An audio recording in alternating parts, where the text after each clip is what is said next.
Recording started.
Ladies and gentlemen, welcome to the Hard-to-Reach Populations Innovative Strategies to Engage Homeless Members webinar.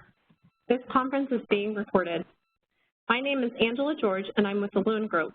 This is the second webinar in the 2016 Meaningful Member Engagement webinar series. Today's webinar is titled Hard-to-Reach Populations Innovative Strategies to Engage Homeless Members. Next slide, please.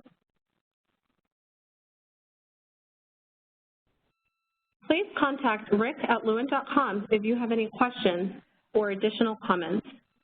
Before we get started, I'd like to remind you that all microphones will be muted throughout the presentation, but there will be a brief question and answer opportunity at the end of the presentation. If you do have a question, please use the Q&A feature on the WebEx to submit a question at any time during today's event. If you need closed captioning, please find the link on the Q&A feature. This series is presented in conjunction with Community Catalyst and the Loon Group and supported through the Medicare and Medicaid Coordination Office at the Centers for Medicare and Medicaid Services. MMCO is developing technical assistance and actionable tools based on successful innovations in care models such as this webinar series. To learn more about current efforts and resources, please visit our website at www.resourcesforintegratedcare.com for more details. All of the Q&As and the slides from today's presentation and a recording will be posted on that website. Before we begin, I would like to take a poll to get a sense of who is in the room. How would you best describe your professional area or the setting in which you work?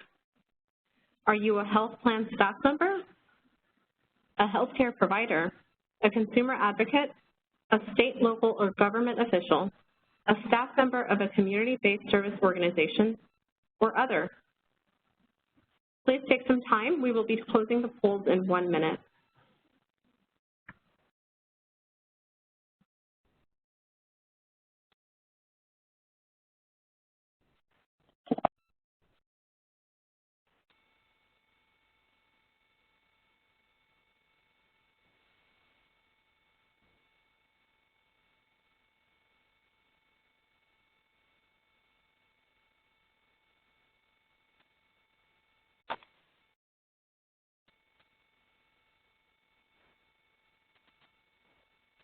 Okay, we are now closing the polls, and we have our results.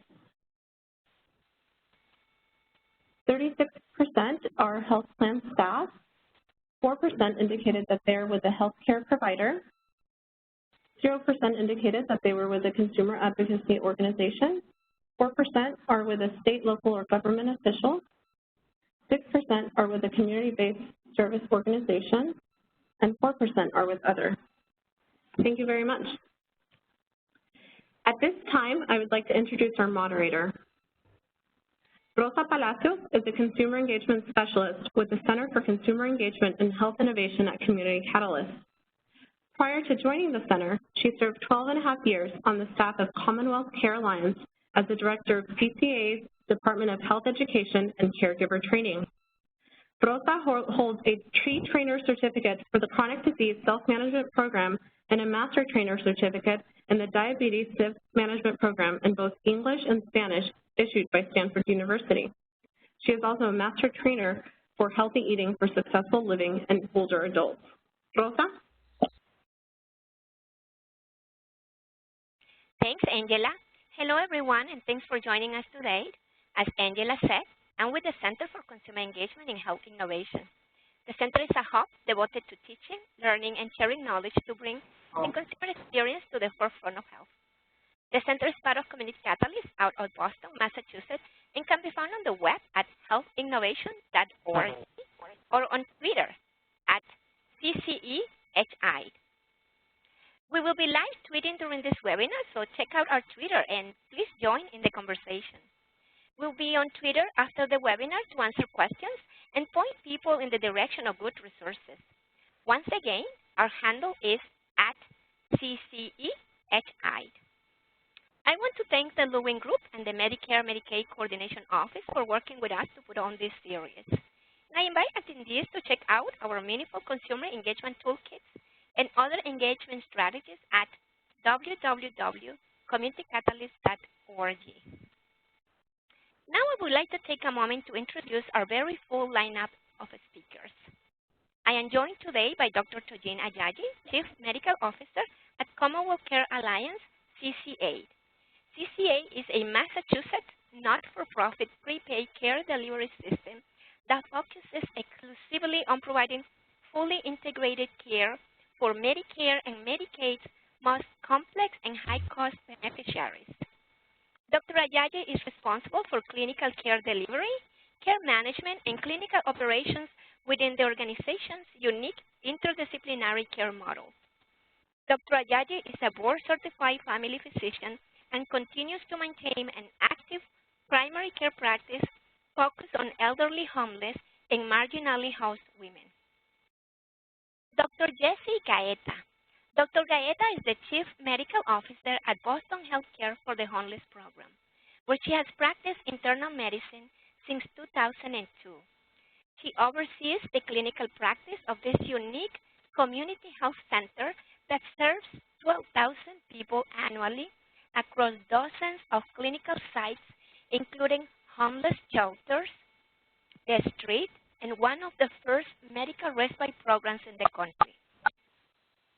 Dr. Gaeta is dually board certified in internal medicine and addiction medicine.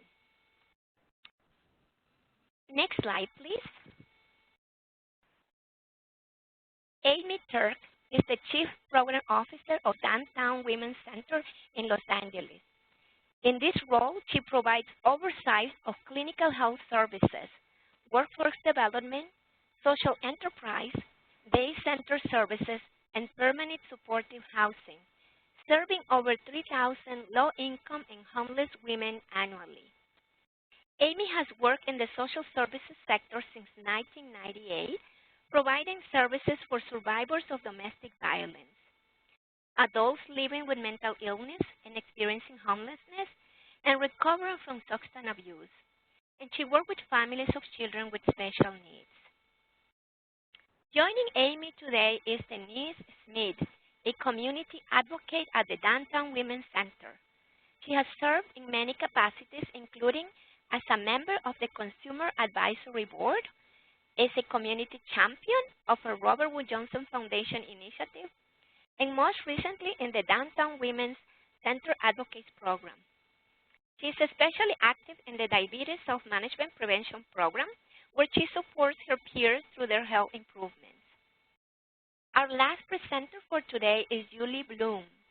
Julie is the Director of Medical Administration for Hennepin Health, an award-winning safety net accountable care partnership serving the Medicaid expansion population in Minneapolis.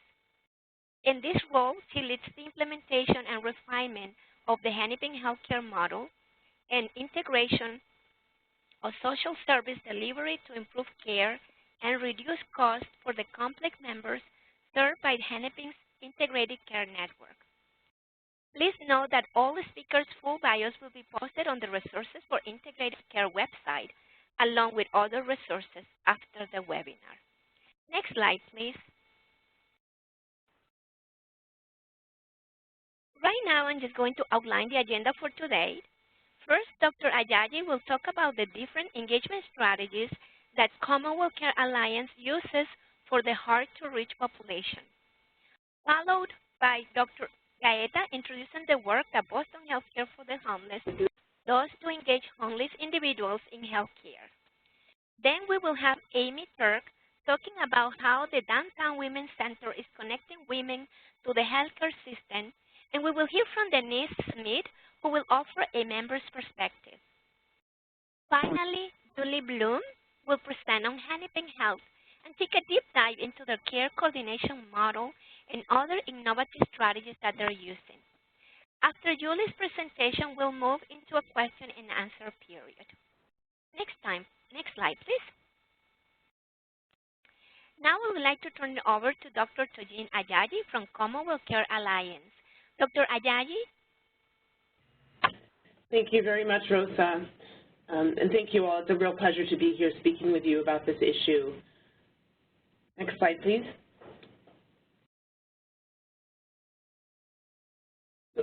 I have the pleasure to serve as the Chief Medical Officer of Commonwealth Care Alliance, which is a Massachusetts-wide not-for-profit health plan and integrated delivery system that serves Massachusetts residents with complex social, behavioral health, and medical needs across their lifespan. We are a delivery system for folks who have both Medicare and Medicaid, and were established in 2003 as a partnership of a number of innovators in healthcare who were committed to providing integrated care, person-centered care to individuals with complex needs. We currently deliver 2 programs: the Senior Care Options Program, which is a fully integrated, dual-eligible special needs plan that serves Medicaid-eligible seniors 65 years and above, and has been in operation since 2004. We also, since 2013, are one of the largest players in Massachusetts dual-eligible demonstration, serving individuals between the ages of 21 and 64 who are eligible for both Medicare and Medicaid.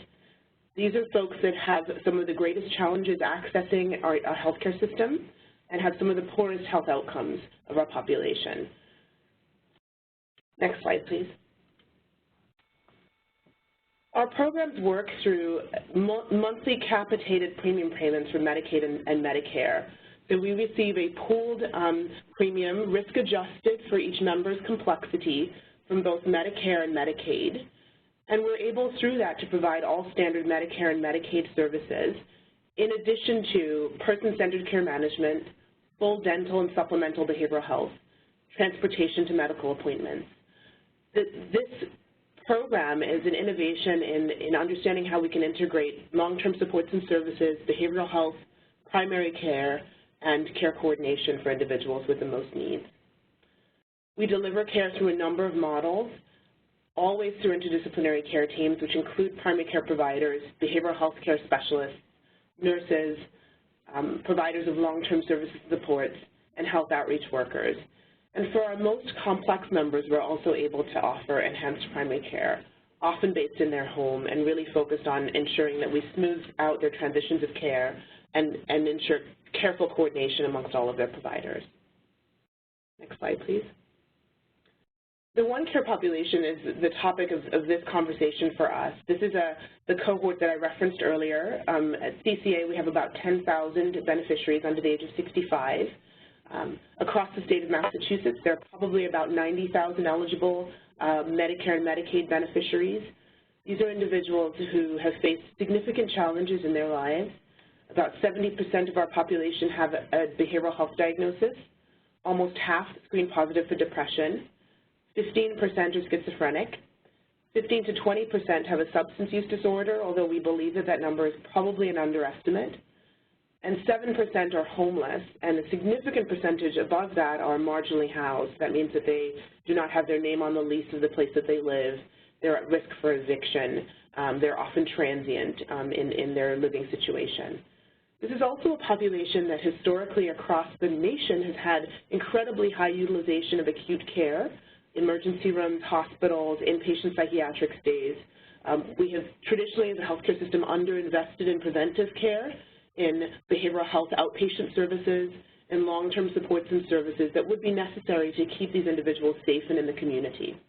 So we see this as an opportunity to engage and connect very vulnerable individuals to care services that are really going to change their lives. Next slide, please. At CCA, the way that we approach member engagement is from the very beginning. Our first major contact with members is through their initial health risk assessment. This is an in-person assessment that looks at their health and their health needs, considers their social determinants of health, asks questions like, are they stably housed? Do they feel safe in their homes? Starts to evaluate some of their long-term services and supports needs, as well as understand what their goals are for themselves. In partnership with our members, usually with a nurse, we then develop a care plan for each member that is centered on their needs, focuses on their goals for health, but also for social well-being. We take a standard approach to reaching members for assessment and development of their care plan. Part of this is predicated on the fact that a significant proportion of our members are assigned to us through passive enrollment, which means that they receive a notification in the mail that their health plan has now been changed to Commonwealth Care Alliance as an integrated delivery system. We have a phone number at which we attempt to reach them, and we make at least 3 calls at different times of the day, different days of the week during a 2-week period, trying to catch people if they're out during the days and the evenings. If weekends are better, we try to reach out to them at various times. We then send a letter that has been approved by CMS that lets members know that we really must do this assessment to assess their needs. It tends to be initially quite a soft letter, which is sort of encouraging that people reach out to us. We then usually follow that with a second letter, which is a little bit more strongly worded, which says that it's very difficult for us to go ahead and continue their services if we do not have an assessment, and that's been quite effective in having people reach out to us, particularly folks whose numbers that we had in the system weren't accurate for them. Next slide, please. We recognize, however, that a lot of our members don't have access to telephones, aren't stable in their housing situation or in their living situation, and that it's very important for us to have a street team, a team of individuals on our staff who are on the ground trying to engage with members, trying to build that trust, and trying to be persistent in outreach to them. We meet members wherever they're willing. This applies not only for our initial engagement, but also for our continuation of our care delivery and our care management. We meet them in their homes or in the community, in shelters, in day programs, in Starbucks or Dunkin' Donuts. We'll meet them on street corners, or at the hospital in a crisis stabilization unit if that's where they are and that's where they're needed. We've employed a diverse workforce which speaks many, many languages that enables us to start to overcome some of the language and cultural barriers. We engage caregivers with the consent of the member or household members if they agree to that, to help us support that and continue to maintain stable engagement with us. We recognize that there's a need to be persistent. A lot of individuals have experienced trauma in their lives, not just in their social lives, but also in their engagement with the healthcare system. And we have to overcome that sense of mistrust and instability by being persistent, by being dedicated, by being consistent, by following up with our word. If we say we're going to call at a certain time, making sure that we do that. And then we also have a team of researchers who focus on finding members, tracking down phone numbers that work for them. We have access to databases that enable us to review claims, to identify where members are already engaged with providers, if that is an opportunity for us to, either through pharmacies or home health agencies, to start to figure out where we can find the member. Next slide, please. We've also found that within our organization, although we are very, very heavily a care delivery and care management organization, there are other touch points that members have with us, and that for folks who are really struggling to find, we have to actually build organizational awareness of these members so that if they call into member services, for example, to ask for transportation, member services is able to see in their database a flag that says that this person has not been reached for an assessment and that we should refer them and transfer them to an assessment team to schedule an appointment. Same goes for authorizations, for service authorizations. And then there is a small cohort of our population who have such high acute care utilization that they tend to be more often than not in the hospital or in a psychiatric unit than anywhere else. So we have a team of hospital and crisis stabilization coordinators who notify the assessment team when folks show up in the hospital that this is the time to engage them. And often for our members, this is the time when they're most open to engagement, when they're not feeling well and they recognize that there are additional benefits that could be had through engagement with a health plan that is committed to providing better care to them. Next slide, please. Just wanted to talk you through a case study This is quite a typical case of a member with, in her 40s with poorly controlled diabetes, type 1. She's had several complications, including heart failure and cardiac arrhythmias. She's had many, many hospitalizations. Typically, she would leave against medical advice, often because she didn't feel safe or comfortable in the hospital, other times because she had things at home she needed to attend with, particularly around her housing situation.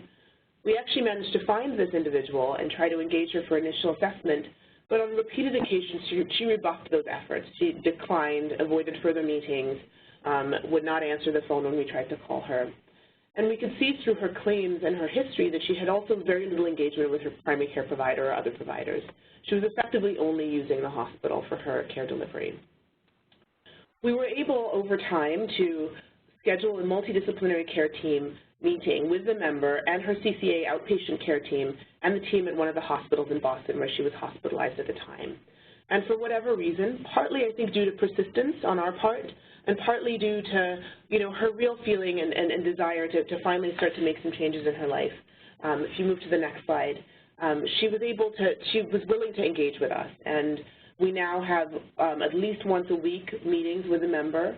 We're able to provide primary care and home skilled nursing care using a nurse practitioner who's her primary care manager. We have a health outreach worker who's working very closely with her and her family to help with housing and other benefits. We've actually been able to formalize her daughter as her personal care attendant. One of the big stresses in her life was that she was dependent on her child for most of her care in terms of her activities of daily living needs. We were able to formalize that relationship and provide them the support and to develop a rapport with the daughter. The impact on this member has been quite significant. She's got much better pain and heart failure management in the community. Her hospitalizations have gone down. She now calls us when she has an acute issue rather than going to the hospital. And we're continuing to work with her on achieving other objectives within her care plan, things like diabetes management and blood sugar monitoring. Next slide, please. The next piece we wanted to talk about was our community partnerships, what we call our health-home relationships. We partner with many, many delegated care management sites in the community-based partners across the state who have very strong relationships with members and individuals utilizing services in the system. This includes Boston Healthcare for the Homeless, which I'm really honored to be able to introduce next. These partners are able to leverage their expertise in engaging members with complex behavioral health needs, folks who are homeless, or people with whom they have long-standing relationships. We partner with external health homes for about 20% of our membership, and they staff these teams with nurses, behavioral health staff, health outreach workers, and administrative coordinators. Next slide, please. Additional linkages that are provided through these relationships are with primary care and specialty. Some of our behavioral health partners co-locate staff at primary care practices and are able to leverage that primary and specialty appointment relationship. Many of them have very close relationships with behavioral health partners or partner with residential or group home staff. And then the homeless services linkages, recognizing that it really does take a village in many cases to manage and support members who are homeless. And a particular partner, Boston Healthcare for the Homeless, is an innovative leader in this area. And so we partner with them to take care of patients who they are engaging very closely with. Next slide, please. We also do a lot of home outreach by health outreach workers. Sometimes members who don't answer the phone or for whom we lack an accurate phone number will answer if we knock. So we send staff out there to make contact in creative ways, leaving notes under the door. And another example is throwing an acorn at the member's window so that they can throw the key down to the staff, talking to neighbors, starting to understand the community that they live in. We recognize that we have to address the concerns of individuals with disorganized or paranoid thinking or psychiatric symptoms, and really just to work with them within their level of comfort. Slide, please. We've now started to see the dividends of this work. In early 2015, 35% of our new members had been documented as unreachable or had refused assessment. Over time, we've decreased that proportion to 15% through using some of the techniques that we described, aggressive campaigns to reach out to members. Of that 15%, 5% have refused to meet us, that we found them, but they don't want to talk with us. And another 10%, we can't even verify that we know for sure exactly where they are. They haven't responded to us. Next slide, please. Just to leave you with some final thoughts, we found that there is no magic wand to engaging members. It takes persistence, continual outreach, relationship building. We face ongoing challenges, particularly with the churn in our population. Folks lose mass health coverage and then regain that and become re-enrolled. People change their phone numbers frequently. They move. Their lives can be sometimes quite chaotic and unstable. And so we need to continue to redouble our efforts to engage people. And we've also learned that an organizational commitment to reaching and engaging our members is critical. Central to the success of our model is being able to find people, to work with them, to build longitudinal relationships. So we have to continually find new ways to engage members, to help meet their unmet service needs, help them stay healthy, and help individuals reach their goals. Slide. Thank you so much. I look forward to entertaining questions at the end of this session. But now I'm really delighted to hand over to Dr. Jesse Gator, who's the Chief Medical Officer at Boston Healthcare for the Homeless Program. Thank you, Dr. Ajayi. This is Jesse Gator, and I'm thrilled to be on this call, really thrilled to see the topic of this webinar. And I'm so glad that you've been able to spotlight the work of CCA in Massachusetts. Commonwealth Care Alliance has just been a tremendous partner for us in understanding and implementing creative ways to engage, especially people who lack housing. More than any other integrated care organization I can think of, CCA really understands the importance of recognizing and addressing underlying social determinants of health. And I especially love Dr. Ajayi's quote of this notion of building organizational awareness of these members. Next slide, please. I'd like to just back up for a minute and ground us in probably what I think is the most compelling data to describe people who lack housing from a medical standpoint, and that is the increased mortality that's seen. This is the one place where we have quite a bit of data on populations of homeless people in the United States and Canada. To date, there have been 7 large-scale mortality studies, the most recent of which I referenced at the bottom of this slide was published in 2013 by Travis Baggett in our program. He investigated the mortality among homeless adults in Boston that we had seen over a 5-year period, 28,000 people, large-scale study. And what he found was that drug overdose has really replaced HIV as the emerging epidemic and, in fact, the #1 most common cause of death in our population. Cancer and heart disease were very close second and third. But if you compare mortality rates among people experiencing homelessness in the U.S. to that of age and gender-matched controls in the general public, it is anywhere from 4.5 to 5 times that of the general public, depending on which study you read. And for homeless women in particular, it is even higher than that. The average age of death in the Boston cohort was 51 years, and death was overwhelmingly from complications of substance use, either tobacco, alcohol, or drug, and undertreated medical illness. Next slide, please. I could talk about this for an entire day or longer. There's so many health implications of homelessness. I decided to just list a few here to kind of whet your appetite. We talked briefly about the increased mortality, which I think is such a call to action for us.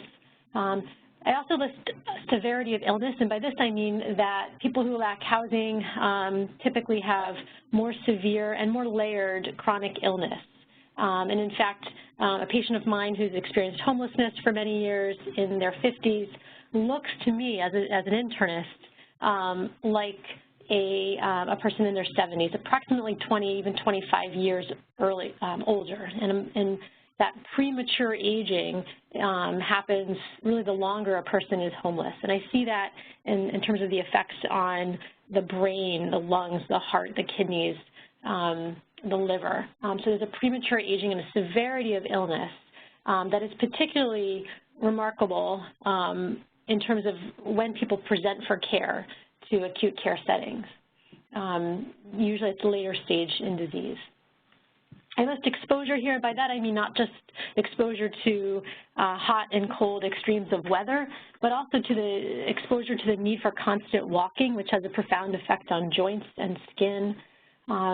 Exposure also could mean the inability to have access to being able to bathe and brush teeth regularly, a significant amount of periodontal disease. I list violence and victimization here, which unfortunately is just a ubiquitous part of life in the shelters and on the streets. Competing priorities, I think we understand well that if you're really aiming to meet your basic survival needs today of food, clothing, figuring out where you're going to stay tonight, that it's very difficult to prioritize on top of those the needs of your chronic disease, particularly if you're not very symptomatic. So it's really at the point where your disease even trumps your basic survival needs that you present to care typically when you're experiencing homelessness. I think we understand more and more about the effects of chronic stress on various disease processes, and I would argue that as a population, this is a group of people who have more chronic stress than any other I can imagine in the United States. I also mentioned stigmatization by healthcare providers because I think that's very real and has, unfortunately, a negative impact on health for this group of people. And it's also a very human reaction, I think, on the part of healthcare providers. And finally, I just decided to mention medication difficulties as well, because when I ask my patients what's the most difficult thing about having a disease and not having housing, they talk most about medication difficulties. And I took this picture of one of my patients a few years ago at a local shelter. She has diabetes and basically is showing me in this picture where she stores her insulin. This small refrigerator is behind 2 security checkpoints in the shelter where she stayed. And when we go to look for her vial of insulin, I pulled out and counted 70 different vials of insulin, most of them the same kind of insulin, and only about half of them labeled with a patient's name. And so we had to figure out which one was hers. Notice that staff keep their food in the refrigerator as well. And just all of this to sort of try to point out to you just the barriers that exist for people even trying to take a refrigerated medication on a regular basis. Next slide, please. So I'd like to just insert a couple quick tips here. And the first one is how to screen for homelessness. And this is from the point of view of a healthcare provider. I think this is important to do in any healthcare setting, whether it's in an emergency room, in an outpatient clinic, in an inpatient, during an inpatient stay, no matter which type of service, surgery, OBGYN, pediatrics, et cetera. Rather than asking the question, are you homeless, if that's something that you're suspecting, I think people react generally negatively to that label. It's a little bit more open-ended and non-judgmental to ask the question, where do you stay, or where do you stay at nighttime? And sometimes when I ask that question, my patients say, what do you mean where I stay? I stay at home. And I say, good, great. And then I can dissect through the planes of that conversation. Tell me about home. Who do you live with? What neighborhood are you in, et cetera. But if they're homeless, it offers a chance for them to talk a little bit about where they're staying at night. Another way to say this is I sometimes have patients who have no fixed place to stay and it can affect their health. So I ask everyone about where they sleep at night. Next slide, please. Another way to ask this question that's tailored more to electronic health records or surveys is, and also gets to this issue of housing instability or being marginally housed, as Dr. Ajayi mentioned, is what is your housing situation today? And having some options of how to answer this question. For instance, I have housing of my own and I'm not worried about losing it. Or I have housing of my own but I am worried about losing it. Or I do not have housing of my own, with some examples of what that might mean. Next slide, please. I'd like to shift to talk about some of the key aspects of a care model, and really an on-the-ground care model tailored to a population of people who lack housing.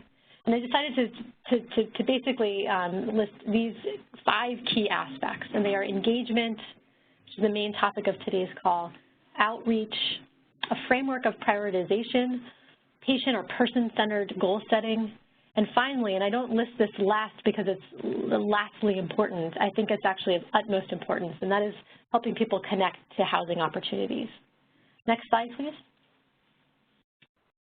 In terms of engagement, want to give you some quick tips that I think are commonsensical, but it helps to actually name them. I think it's extremely important to have a respectful, non-judgmental approach. I often introduce myself to patients in a formal way, offer a hand for a handshake, explain who I am before I launch into conversation. And even with that simple gesture of introducing myself, I find people are more open. I think the goal is, as was alluded to earlier, to avoid re-traumatization. There's so much about our healthcare settings that are re-traumatizing, that can be re-traumatizing to people. To resist stigmatization, to offer token gestures even that address the basic needs of food, for instance. So in our clinics, we're often offering brown bag lunches to people who are hungry to meet that basic need before we go on to do things that are simply just not as important as food. And then finally, being very deliberate about recognizing the link between social issues and poor health. In this picture, I'm working in a foot clinic that's located in a shelter in Boston, and I'll just mention that we often set up foot care clinics in shelters as an initial way to engage with people. It's kind of interesting because it's a very intimate act. You're laying hands on someone, actually giving a massage, washing a foot, examining the toenails and the feet, doing a soak that feels very good. It also inverts the power dynamic to one in which the patient is above and the provider is below. And it's often through repeated foot soaks that we are able to engage with patients over time to deal with issues beyond the feet. Next slide, please. I'd like to speak briefly about outreach, and you heard about CCA's work on the street. But basically, with competing priorities for food, shelter, clothing, and safety that trump the perceived importance of our patients for routine health care, we sometimes rely on street-based outreach that really embeds clinical services in the places that homeless people are frequenting by necessity. Shelters, soup kitchens, drop-in centers, even the street.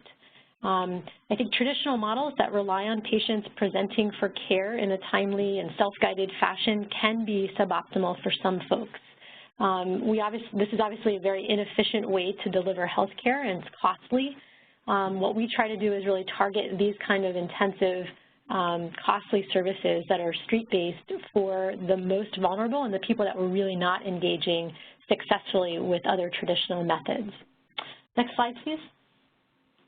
By a framework of prioritization, I'll just explain that briefly. We kind of creatively set very realistic care plans, being deliberate to consider limitations of a person's environment or even abilities. And so they may be quite different than they would be with other patient populations. We like to modify treatment plans to account for extreme circumstances, and I'll give you an example of that on the next slide. But we explore barriers to compliance with patients very openly. We encourage any positive change, even if that's making it back to a second appointment at a minimum. And we often engage in care planning that involves community-based organizations that are working to address underlying social determinants of health like housing. Next slide, please.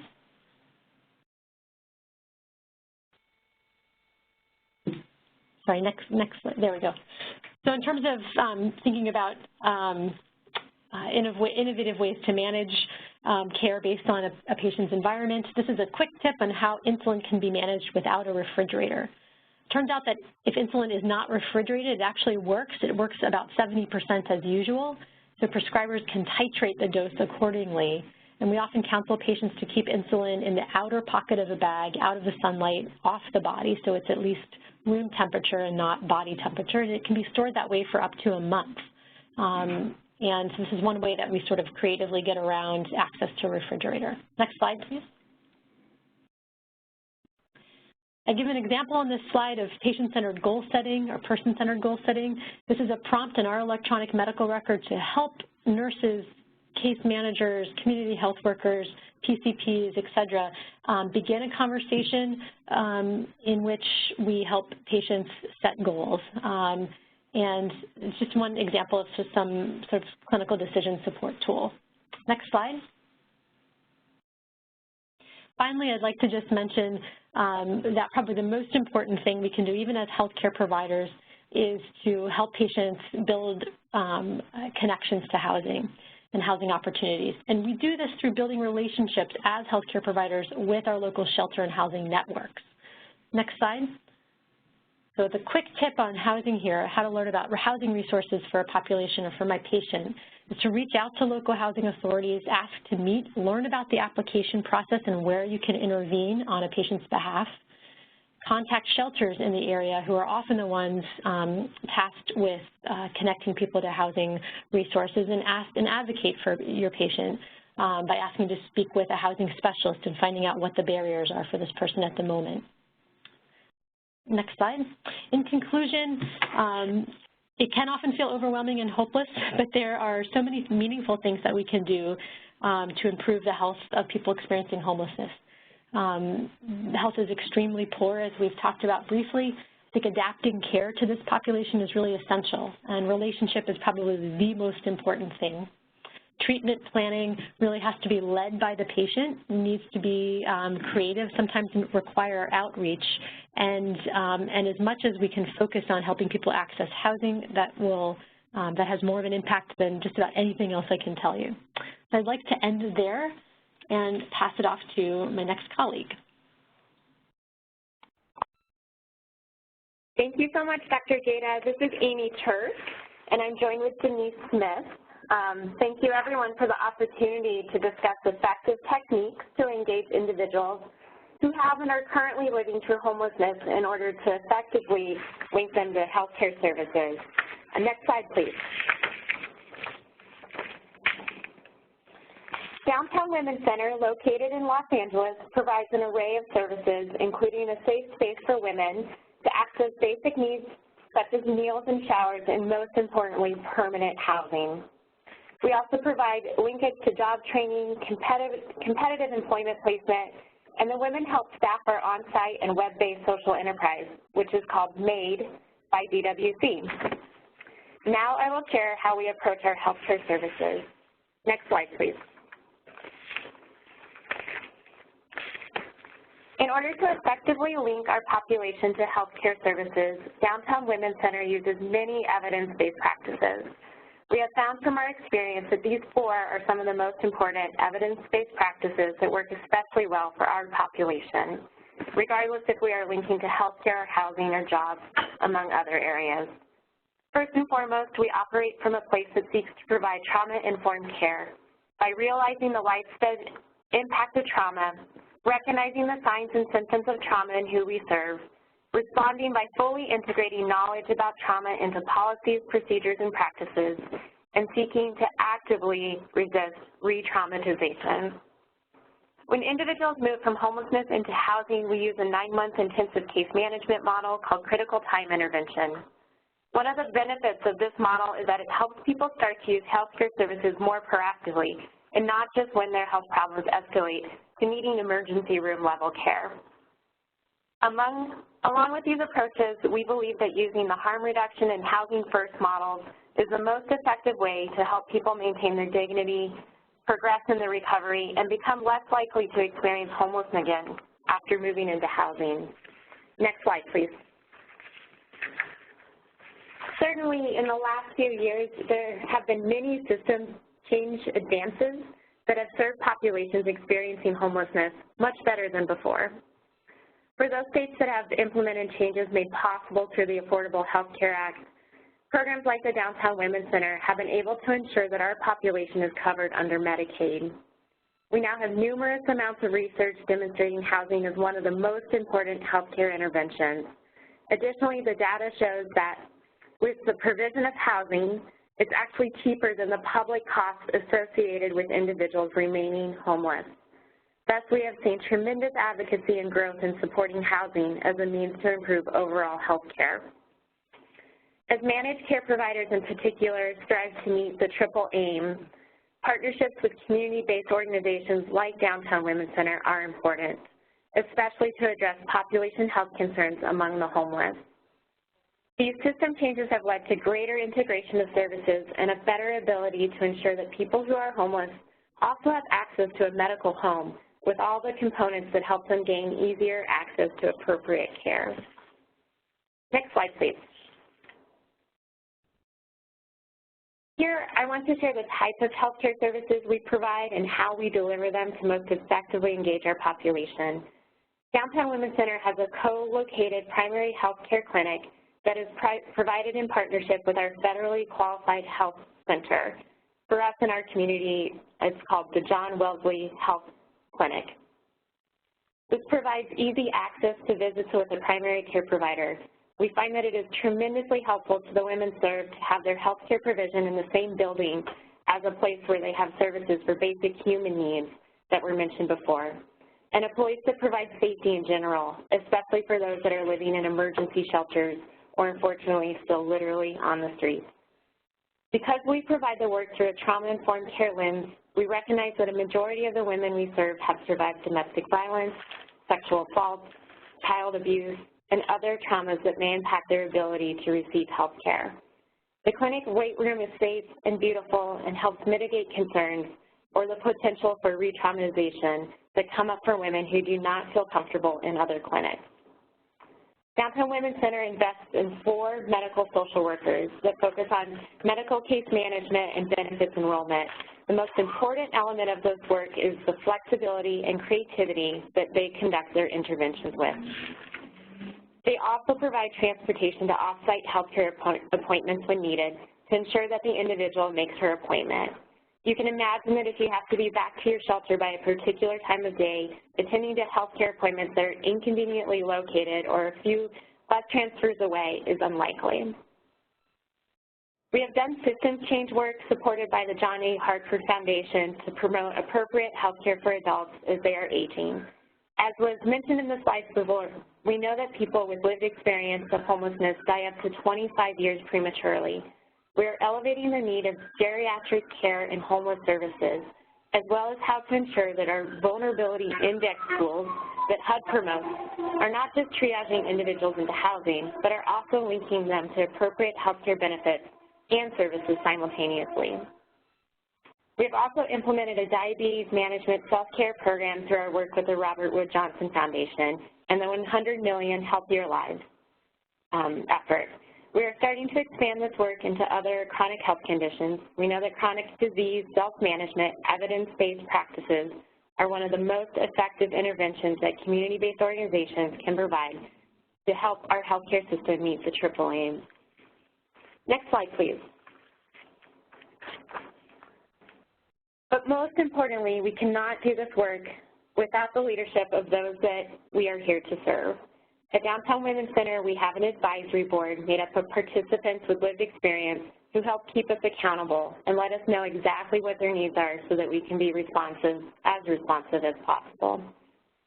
Additionally, our health team peer leaders are the best eyes and ears in our programs and provide more effective linkage to our health services and community resources based on their ability to build trust with who we serve. And now I'm thrilled to start a discussion with Denise Smith, who you will quickly realize is a tremendous advocate to help women improve their health and become more proactive in their healthcare treatment. So Denise, I just have a few questions Good morning. For you. Good afternoon, Denise. So could you share with us the experiences that led you to the Downtown Women's Center? Good afternoon. My name is Denise Smith. Because of my unhealthy lifestyle, I became addicted to crack cocaine. At that point in my life, I received guidance and direction. For me, it's my Heavenly Father, in Jesus' name, to go to an outpatient program. When I went to the outpatient program, it ended, it was for about an hour and a half. After that, I didn't have nothing positive to do. So I came to the Downtown Women's Center. I became, instead of just sitting and with my head down at the table, I decided to participate in the health and wellness groups. And from there, I started attending the classes. I became open in the classes, and then it opened the doors, you know, for me in other areas. Great. Can you share how you have managed the chronic health conditions that you've been diagnosed with? First of all, accepting that I had a chronic, I have a chronic health condition. Number two, receiving guidance and direction from me is my Heavenly Father, in Jesus' name. Number three, taking the medicines that were prescribed for me, changed my eating habits. Number four. Number five, I started exercising. Great, and I can assure you all that she's such a role model in our community for taking care of her health. Another question is, how do you approach the women that come to the day center, our drop-in center, to help them improve their health care? Number one, I talk openly doing health and wellness classes. Number two, I make an announcement in the day center asking, does anyone want to talk about health and wellness? Number three, I bring out various information sheets on health and wellness classes, Downtown Women's Center Clinic, and various resource human needs information sheets. And what I really appreciate about you, Denise, is how you share your personal story with others that come into our doors. I think that's one of the most helpful techniques and strengths that you bring to our program so that other women are less scared to come into our program. I find that it's a help to me, too, being open about what I've been through and where I am now. Yeah. You know, so got to know it can be done because it's scary once you have hit bottom. Yeah. You just don't see no way out. And the depression can keep you stuck. And before you know it, the life has just passed you by. Yeah. And the more you stay in the bondage of depression, it really affects you mentally. Yeah. It really does.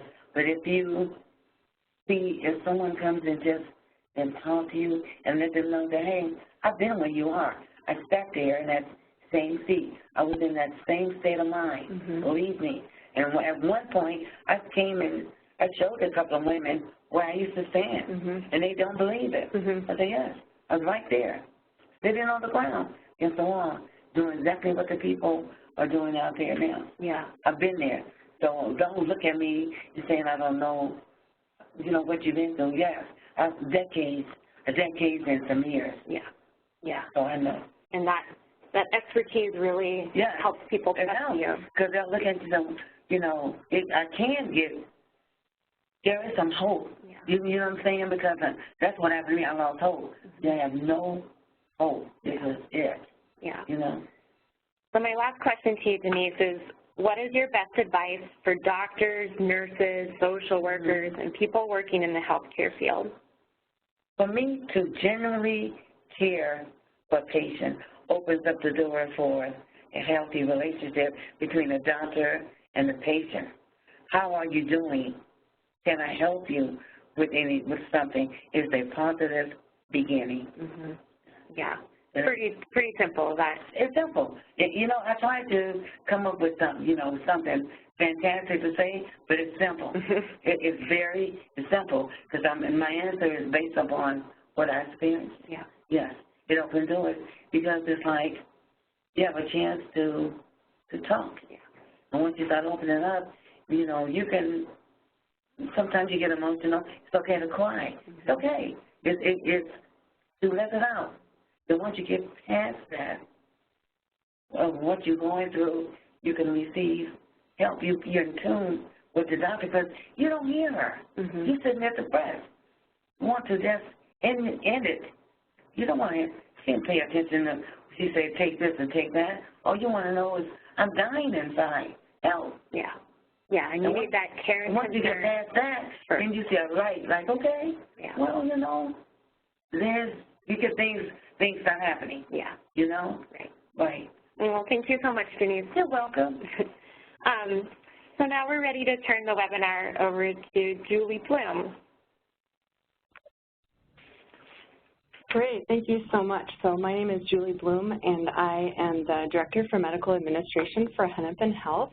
And I just feel so privileged to be part of such a distinguished and inspiring panel today. I'm here to talk about Hennepin Health, which is an accountable care organization, and some of our strategies we have used to reach homeless individuals. Next slide, please. So Hennepin Health is as I said, an accountable care organization that's located in Hennepin County, which is the largest county in Minnesota that encompasses the city of Minneapolis. We are a partnership consisting of 4 organizations, all owned by Hennepin County. We accept our payments and a capitated reimbursement from our state Medicaid agency through our county-owned health plan called MHP, or Metropolitan Health Plan. Our Hennepin County Medical Center is a safety net hospital located in downtown Minneapolis. Additionally, they have 9 primary care clinics throughout Hennepin County. North Point Health and Wellness Center is an FQHC located on the north side of Minneapolis, which is an underserved area. And North Point has a long history of serving this population using multiple integrated care techniques.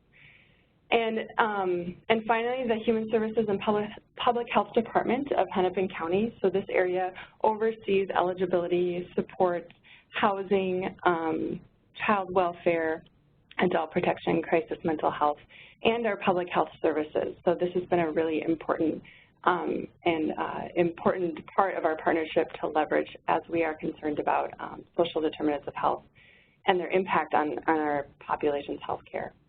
So together, our ACO offers a defined provider network, and so we really rely upon a shared electronic health record. We share an EPIC system across our 4 partners. I'd say the most interesting and creative and worthy investment is having the social services at the Human Services Public Health area have access to our EPIC record. It's really provided a seamless way to coordinate care with the clinics. We have a risk-sharing funding model, which allows us to align our finances together. Prior to our partnership, our hospital depended upon, and still does in many ways, emergency room visits and inpatient hospitalizations to keep their doors open. With this financial arrangement, because we all benefit from the savings that are generated by our partnership, the hospital is able to use creative and fund creative care coordination approaches so that we can all start to align our services together. We work very closely together to integrate medical services with social services to address the social determinants of health, and we use a consensus-based governance model. Next slide, please. So our population with Hennepin Health recently expanded to families and children, but through our demonstration period, so the last 4 years, we served exclusively Medicaid expansion individuals, so 21 to 64-year-old adults without dependent children who are not certified as disabled. We are excited to move out of our demonstration period starting as we started in January, serving families and children, so serving the entire Medicaid population with the exception of disabled. Next slide, please. Our care model is really based upon care coordination and the primary care medical home model, augmented with a strong community health worker role inside and outside of the clinic. One of the really important pieces to our care model is what we refer to as the ambulatory ICU. It's called the Coordinated Care Center, and it's our clinic for our most complex patients. And this is located at Hennepin County Medical Center, and essentially team-based care for our highest utilizers of the emergency department, really looking at augmenting and integrating services and essentially just providing whatever it is that people need, very strong patient-centered approach that we're quite proud of. We supplement the clinic care coordination with targeted behavioral health and social service interventions, mainly through leveraging our connection to our Human Services and Public Health Department. And as I said before, the documentation and communication in our shared electronic health record is key. Next slide, please. So we learned very quickly that by putting care coordination staff into clinics that they become very valuable very quickly because we serve a safety net population in our clinics. There are a lot of needs and a lot of very caring providers who don't always know how to address those needs. So by putting care coordination staff, including the community health workers, into the clinics, we realized quickly that we were going to have to devise a tiering mechanism to really prioritize their time. So we've developed this prospective risk tiering model, which I won't go too much into, but essentially what we're looking at is an electronic mechanized, so it's updated on a monthly basis, risk score, and we call it a priority level. So really looking not at high risk, but looking at what level of priority we are giving to these patients, specifically when we look at our care coordination resources. We are looking at augmenting this prospective risk stratification model to include more social determinants of health. We've really just started with diagnostic codes and the HCC scores. Our analysts are working very hard on an unstable housing indicator that we're really hoping to be able to have that reflected in our tiering model. Next slide, please. So I'm going to talk about two interventions now that really focus on the topic of this webinar, which is really reaching out to homeless individuals. Because Hennepin Health started out as the default health plan for the Medicaid expansion population. Essentially, we enrolled a very large number of people, I think even more than kind of average health plan serving this population would because of that default status. So in Minnesota, you choose your health plan after you qualify for Medicaid when a package is sent to you in the mail. So what we find is that, you know, individuals who are unstably or housed or experiencing homelessness often don't receive that package of information. And so we've estimated our population is about 30 to 50% unstably housed or experiencing homelessness. So initially, when we came up with our care model, we thought, well, if we make these beautiful clinics, you know, with very friendly people who are looking at and interested in all areas of an individual's life, that people will just come. And we realized very quickly that that was not the case. In fact, we would have to really go out and seek individuals in the community where they are. And we've used a lot of techniques that were described earlier in this presentation today. But one of them that we're pretty proud of is this community health workers working in community settings. So as I said, we have community health workers located in the clinics, and we found that their time was very well taken by the patients that were coming into the clinics. And so we were able to prioritize some of their time using the risk tiering, but we also felt it necessary to add some community health workers to locations in the community. So because we're county owned, we've got a very close relationship with the correctional facilities in Hennepin County. So there are two of them that we've specifically augmented with community health workers.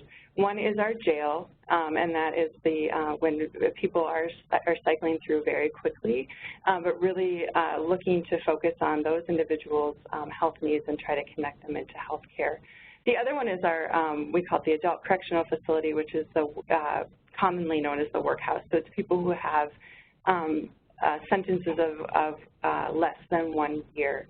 And we've got a community health worker who has been very active in the correctional facility, really seeking to be a link back to clinics when people are discharged from the facility. Nationally, we experience the same problem as we see nationally, which is when people are in correctional facilities, they're no longer enrolled in Medicaid. And so they're no longer enrolled in our health plan. And we know that when people are discharged from a correctional facility, there are many gaps, and it's a very, very vulnerable time for individuals. And so this partnership has really allowed us to try to ease that service gap between the exit from the correctional facility back into the community, really targeting individuals who've got very complicated, complex chronic health needs in the facility with kind of a warm handoff, if you will, to the clinic. We've put a community health worker in several of the shelters. So with our Human Services Public Health Department, we've got an excellent healthcare for the homeless area that we're quite proud of, and we've been able to supplement some of those services with a community health worker. So again, the healthcare for the homeless does great work, but they're not a full patient-centered medical home or primary care center. And so we've really worked to have community health worker there, targeting our members, making relationships, and then hopefully bringing them and trying to bring them back into the clinic.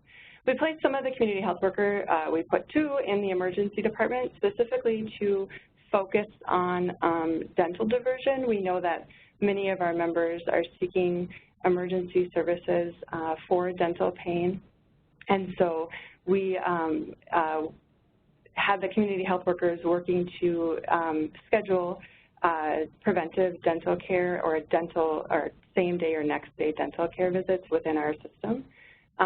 Additionally, we have a dental clinic in the HCMC, the Hennepin County Medical Center Hospital, and so in some cases we've been able to walk people right up into the dental clinic, really looking to divert them from the emergency room. And finally, our health plan lobby. So MHP, Metropolitan Health Plan,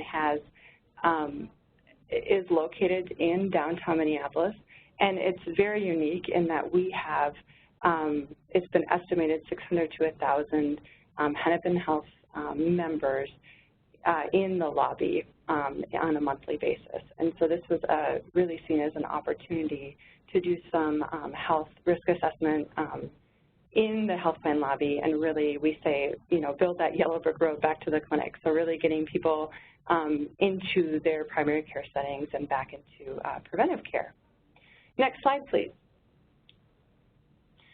The second innovation I want to talk about today is what we call our ED Enreach program. So initially when we started Hennepin Health, we knew that connecting with people who are very high utilizers of the emergency department was going to be one of our major strategies towards providing better services to this population.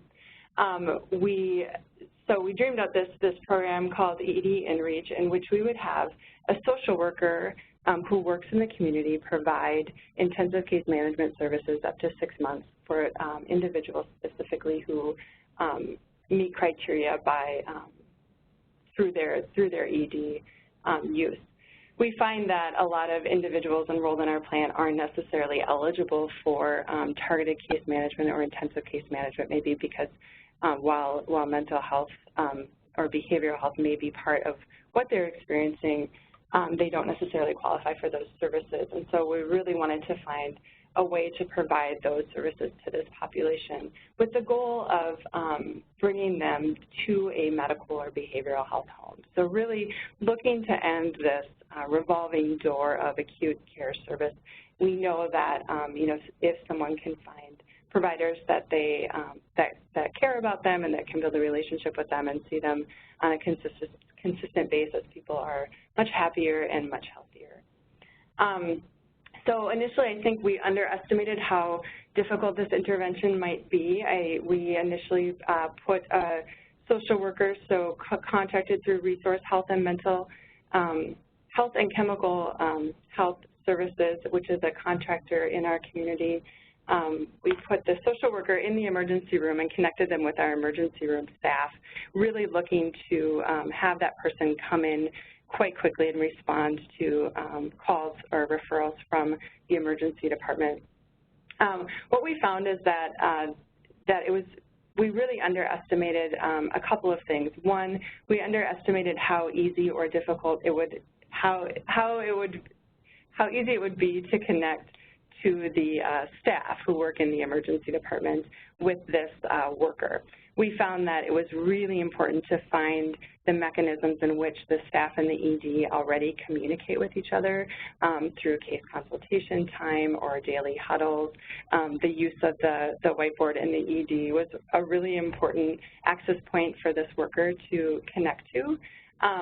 And so we found that just by saying, you know, we have this service and please funnel all of our Hennepin Health high ED utilizers to this social worker wasn't quite enough.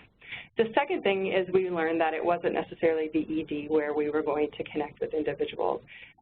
What we found out is that a lot of times individuals who are high utilizers of the ED are coming in with altered mental status or are just not in a condition or place to connect with a social worker and then follow up again.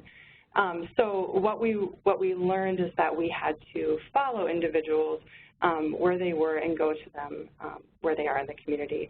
So not unlike some of the other speakers we heard today, we really found that connecting with our local street outreach team through a local nonprofit that does just an excellent job of street outreach in our community, going to homeless camps, working with people on the street was just a really important switch for this initiative.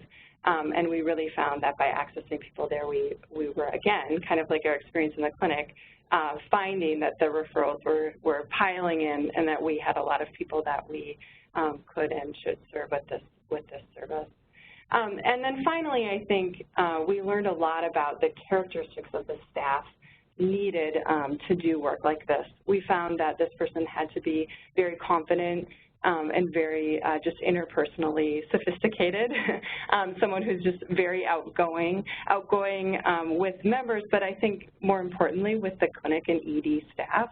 So someone that was really willing to make relationships, go where they sort of needed to be, and integrating them onto the clinic and the ED team was very, very crucial to this initiative. So we learned that just by saying, here's the service, here's who we want to serve with this service, and please send referrals, it was not really effective for us.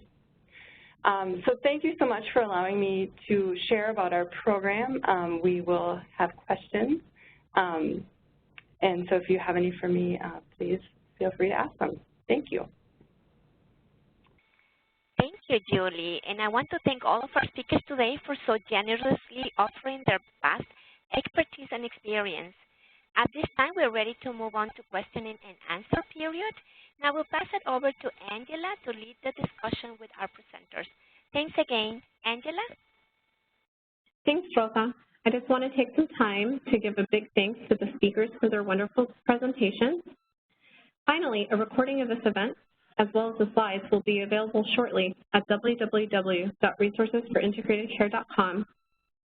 At this time, if you have any questions for our speakers, please submit them using the Q&A on the right-hand side of your screen.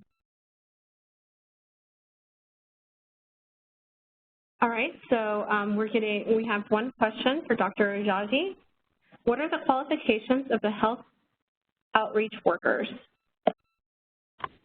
That's a really excellent question. So the state of Massachusetts is currently pursuing, thinking about sort of licensure for community health workers and health outreach workers. So we're interested to see where that goes. For us, we actually have learned that formal educational licensure is not necessarily the most important thing in thinking about the type of person who does well in this role. So we've got a spectrum of individuals. Some have bachelor's degrees, some have social work degrees, some have no degrees at all. We hire for people who are energetic, who are committed to this population, who are mobile, who are able to really build those and foster those relationships that we need. And so it's been it's been a really interesting learning experience. And I actually think that a lot of organizations doing similar work have heard reflected the same thing, that this is not a role that necessarily lends itself quite as easily to formal licensure. Thank you, Dr. Ajayi. Now we would like to turn to Dr. Gaeta. Can you please talk a little bit about how you would involve the community organizations in care planning? Do you have formal meetings with the patient present, or is a discussion between the clinical staff and the community organization? Oh, that's such a great question. So first of all, we've got a small handful of shelter/housing providers that we work very closely with, and for that group, for those organizations, we have some business agreements in place. We also ask patients to sign consent for us to share information with typically the housing workers in those organizations, and we'll often meet over the phone, sometimes in person, rarely actually with the patient, although that would be ideal. And we do care planning together, really trying to integrate the social determinants of health into the care plan to figure out how the healthcare team can promote or help to move forward housing applications. Is there some kind of documentation that would be helpful? What are the actual medical or behavioral health needs once a person is in housing? Are there certain things we can help plan for? So we do a lot of care planning around transitions into housing, applications for housing, and we do that with the permission of the patient and not often enough with the patient present, which would be ideal. Great question, thank you. Thank you, Dr. Gator. At this time, we have a question for all the speakers. Denise Smith had very important advice for providers about how to engage with homeless clients. How do you train providers to provide this kind of care?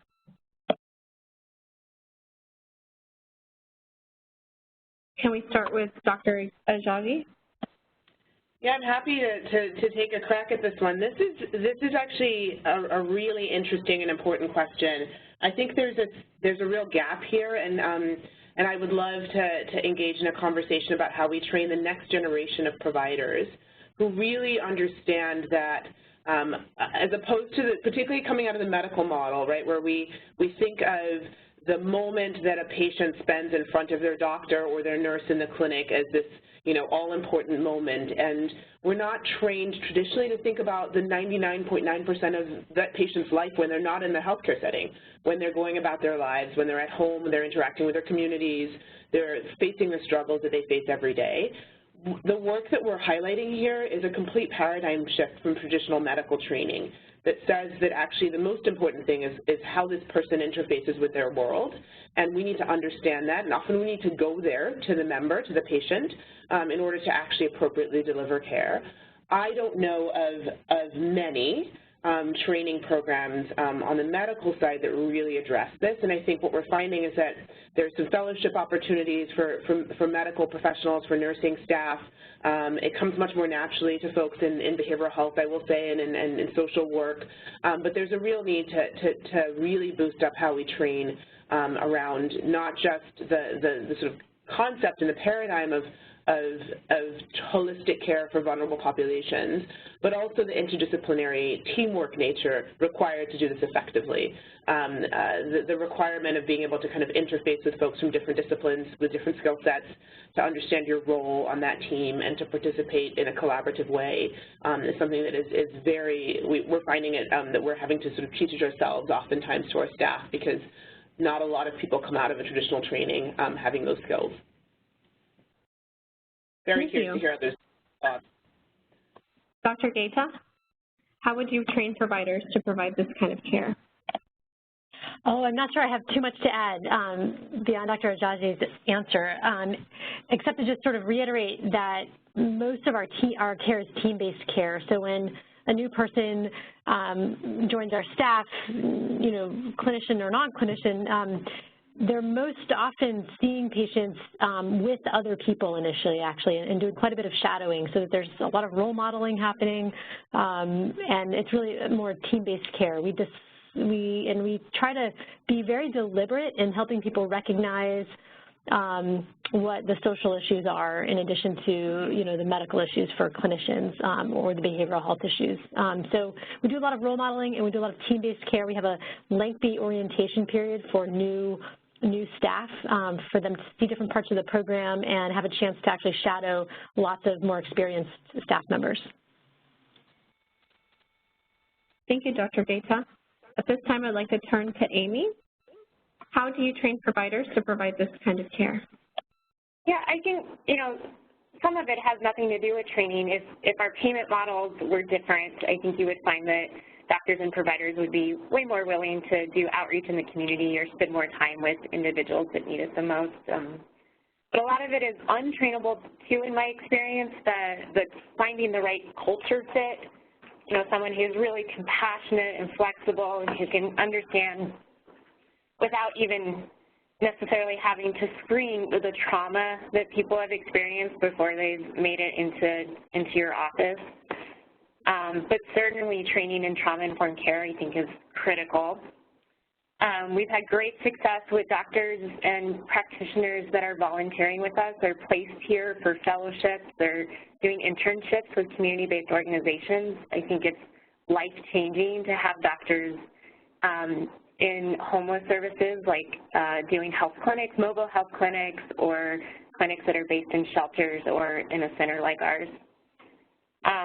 And then just really helping train, as has been mentioned, to be in a team and to rely on everyone's expertise and to let people, you know, including social workers and nurses, provide their expertise and their opinions, and foremost for the whole team to be listening to who they're serving the most, and that person's at the center. And I'm getting some head nods from Denise. Listen, yeah. That requires training. It just comes naturally. Yeah. Just to hear right. and listen. Right. Be concerned, yeah. Yeah. So I think those are some ideas that we have. Thanks. Great. Thank you, Amy. How about you, Julie? How do you train providers to provide this kind of care? I would echo what everyone said before me. I would also add that I think that as we move more towards team-based care, as we get more of these staff on teams, that they do lots of different things in this regard, and I think one of them is the modeling. I think just the different perspectives, so coming in with a social work perspective or a you know, a community perspective or a consumer perspective, you get people on teams that are starting to talk about cases and provide their opinion and their lens, and I think that just starts to kind of be catchy. I think the other thing is that as our providers have more resources and have more access into seeing that we can impact social determinants of health, things that I think that they've felt pretty hopeless about, that they, you know, can't prescribe a medication necessarily to help someone get housing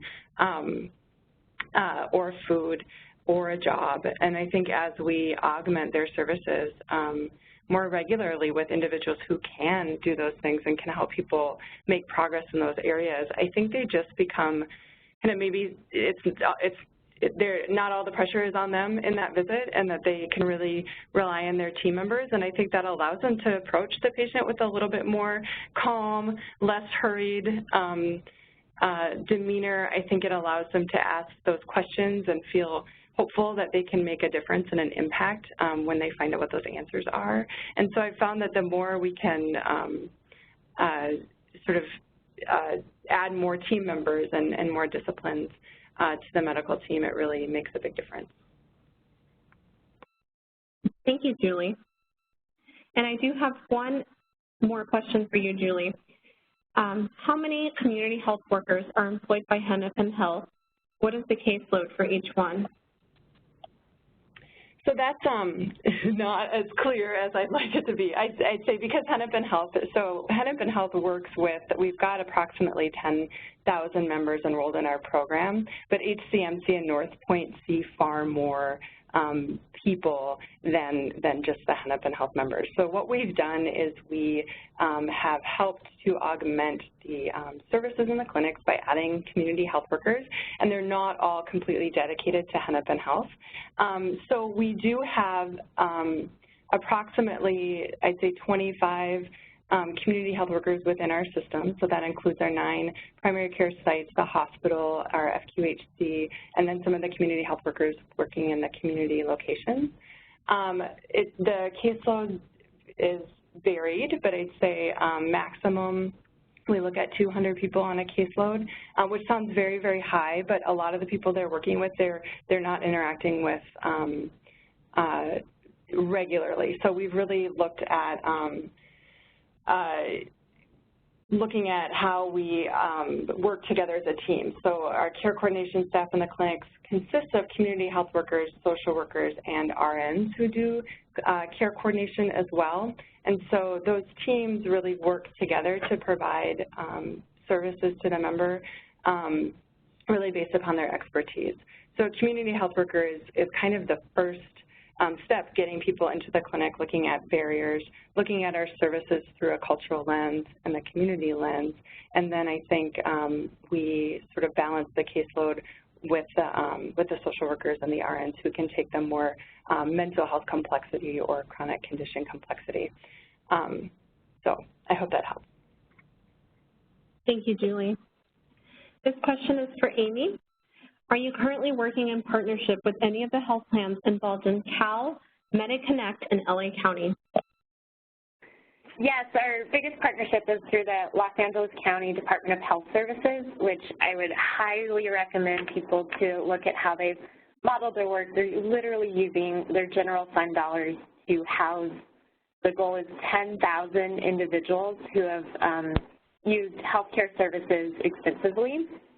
And so we have a contract with them where we provide all of the outreach, case management, housing location, and helping people stay in housing. And they, of course, provide all the healthcare services. So excellent partnership. And then through our state's Medicaid waiver, we're seeing some great new opportunities for partnerships through our innovative plans that we've created throughout the next 5 years. So there's more and more connection really since the ACA. Prior to the ACA, community-based organizations like ours were not talking to managed care providers whatsoever. And now we're at the table together in many community meetings, and we're starting to see, agreements being signed and contracts being developed, and more opportunities to make sure that we're all using our expertise to, help this population. Thank you, Amy. The next question is for Julie. Is the social worker in the ED a part-time position? What fills out the day for your social worker who works in the hospital, and do they cover multiple hospitals? So we have we have 2 social workers in our ED. They alternate their shifts, so we always have social work coverage in the ED. And then that is supplemented by the community health workers that are also located in the ED. Their day is filled with all sorts of tasks. I think really meeting with people individually, helping with providing transportation and arranging transportation. So unfortunately, I think just a very practical thing that they do a lot, but it really allows them to connect and assess with the individuals there. The ED in-reach social worker, which you may be asking about, we actually do now have 2 people working in that program, and they spend most of their time in the community. So they're really meeting with individuals wherever they are, and sometimes that's in our detox facility, that's sometimes out in the community, on the street, in camps. And they're really working on very concrete things. So, for example, we've identified one major barrier for individuals is the lack of a birth certificate. So if you don't have a birth certificate, and probably not an ID, it's hard to get a job, it's hard to make any progress, I think, in life. And so our ED and social worker seems to do a lot of collection of birth certificates. Quite nationally, actually. I think it's connecting to services, it's really identifying, it's using a lot of the patient-centered principles that others talked about today, really seeking to build a very strong relationship with the individual, understand what their specific barriers are, and really focus on helping them to meet their goals. And what we found is that when you really work very closely on a patient's goals, and rather than focusing on our own goals for them, we all kind of end up with a similar outcome, or a common outcome that we're all hopeful about and feel pretty good about. So those social workers are really just there to, with that goal of bringing someone to a primary care or behavioral health home, but their job is just sort of, it's very flexible and doing whatever's needed to provide some stability for the individual they're working with. Thank you, Julie. And we do have one last question for you. Can you share how you choose nonprofit organizations to contract with and what types of nonprofits? That's a really great question.